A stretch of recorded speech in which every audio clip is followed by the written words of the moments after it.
Contention. Critique. Conjecture. Conclusion. The Huddle with paperplusoffice.co.nz. Shop online anytime. They're open 24/7. On the Huddle this evening, Josie Pagani. Hello, Josie. Hi, Larry. And Cameron Slater from Whale Oil and the editor of Truth. Hello, Cam. Hey, Larry. Josie, John Key and Julia Gillard meeting in Queenstown over the weekend. Not a lot to come out of it apart from we're going to take 150 asylum seekers from Australia, that is per year. A deal to recover student debt, collaboration on mobile roaming rates and a trial of fast-track border technology. Let's deal with the refugees. These are political asylum seekers held in Australian detention centres. What do you see in this?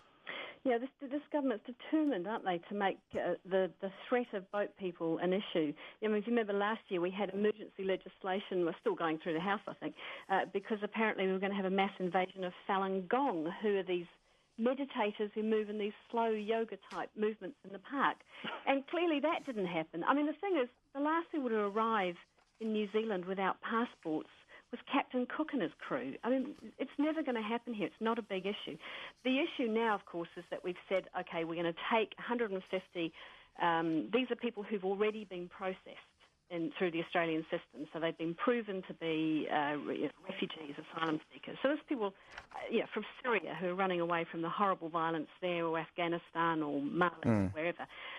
The problem he's got is that because he said this will be part of our existing quota of 750 refugees that we already take, then he's opened himself up to accusations of queue jumping.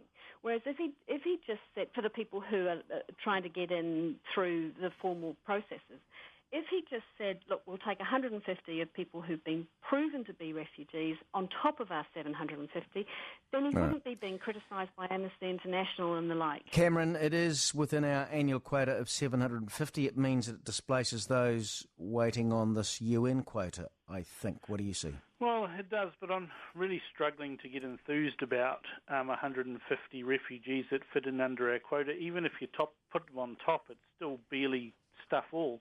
We've got huge other issues, though, with migrants, and we got yet another case today where you've got someone involved in a kidnapping. They're a migrant with an approved, visa from Shane Jones, and we can't seem to toss those people out of the country when they commit crimes. So I think most people are... No, those are migrants, Ken. Come on, you're talking about political refugees or people who are going to be killed. Refugees? I mean, I read an article today. There's a 17-year-old boy from Afghanistan who said, look, when it's a choice between am I going to be killed by the Taliban or spend a few years in an Australian detention company, well, basically...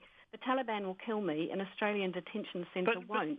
It's always fraught with difficulty because these people have got no papers. There's no way to verify their story. They are refugees in the true sense of the term, and they've gone through an awful lot to go there. I think New Zealand is a compassionate country, and I think that we can show a little bit of compassion, but I don't think there's this massive boat people issue that we've got. And this is one of the few times where the tyranny of distance is actually in New Zealand's favour. We'll come back in a moment. Cameron Slater and Josie Pagani on the Huddle. It's 5:50. Larry Williams Drive with the business banking specialists at Westbank. Back on the Huddle with Josie Pagani and Cameron Slater. Cameron, you mentioned migrants in this country breaking the law. They should be sent home. I don't think there's any issue with that. But the government had previously described these asylum seekers who arrive by boat as queue jumpers and illegal immigrants. It seems to me now they have taken a different position and they've indeed flip-flopped on this. Yeah, I think they have flip-flopped on that, and you've got to call it as you see it. And you've either got they're either queue jumpers and they're leaping over other more genuine cases. And I believe National's also gone out and previously and said that these people are, paying people smugglers to get them to jump the queue. You've got to be consistent in all respects. Now, I can understand cutting a deal, and John Key's great at cutting a deal, but I don't see a deal that's been cut here anywhere that's actually good for us. That's the problem, Larry, is that it does look a little bit like we're doing this to help our Aussie mates. Oh, I see a deal in this. I'll tell you what the deal is, Josie. Yeah. Gillard said that Australia will monitor the sea and help with processing if boat people make it to New Zealand. That says to me... Yeah, but as Cam said, that's an absolute absolute laugh. But the plan is, if they deserve a bloody medal. Well, if they arrive in this country, they will be sent off to Nauru. Yeah. Aren't they? Right. You said it, Cam, that they are looking at legislation. It's going through the House as we speak on mass arrivals. And that's what I mean, this ridiculous emergency legislation that we had to rush into the House with Nathan Guy because Falun Gong were about to invade us or something.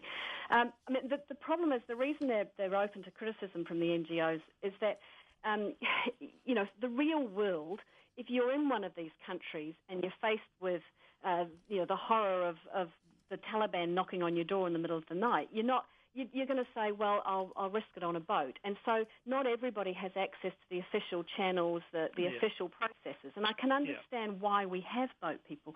The point is, one of the points I think that have been made is that we should be looking at this from a regional point of view. If Malaysia and Indonesia are not managing to process people who are turning up on their shores, that's why they're turning up in Australia. We don't have a very grown-up view of immigration anyway. We seem to have a fortress mentality in New Zealand, when in actual fact we could do with another 3 or 4 million people. At least 5 million, but we want qualified, skilled people. We want people to come and bring some money. I'll tell you what, though, guys, imagine if in the Second World War we were asked to take a lot of Jewish refugees, and we didn't take as many as we could. In fact, we took hardly any. You imagine how different New Zealand would be if we'd done the right thing then. So anyway, quick word, Cam, before you go. You watched the Sonny Bill Williams both bout, did you, the other night?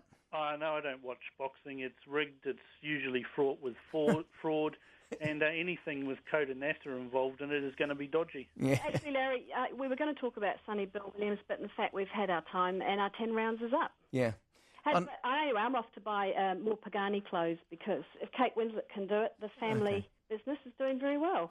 Thank you, Josie. Josie Pagani and Cameron Slater on the Huddle. Murray Deaker to follow. It's now 10 to 6.